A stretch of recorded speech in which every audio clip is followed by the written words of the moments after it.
Malaking bagay ang ipinangako ni Vice Ganda sa mga staff ng It's Showtime. Napag-usapan sa latest episode ng show kung gaano kahirap ang pinagdaraanan ng kanilang staff para sa noontime show. Ayon kay Vice, mula 12 hanggang 2:30 lang sila nagtatrabaho pero hirap na hirap ang staff kahit na humihila ng ilang all-nighters para sa show. Kasunod ng impormasyong ito, ipinaalam ni Vice sa staff ang pangako nito sa kanila ngayong darating na Pasko at sisiguraduhin umano nito na mangyayari yun. Huwag kayong mag-alala sa mga pinakamamahal kong kapamilya dito sa Showtime. Hindi kayo maiiwanan sa laylayan. Sisiguraduhin ko yan.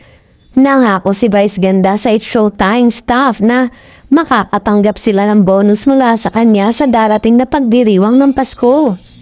Buong payag nito. Yan ang mga nagpapakahirap para sa programang to kung tayo umaarte-arte lang dito from 12 to 2:30. Pero sila hanggang gabi, hanggang madaling araw. Kaya promise, may bonus kayo sa akin. May bonus sa akin ng Showtime family natin, sabi ni Vice sa staff ng noontime show.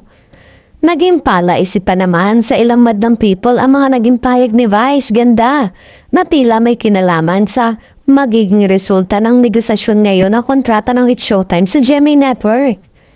Kasalukuyan pa kasi under negotiation ng contract ng show sa Kapuso Network at wala pang nakakaalam kung ano ang magiging resulta nito sa mga susunod na araw.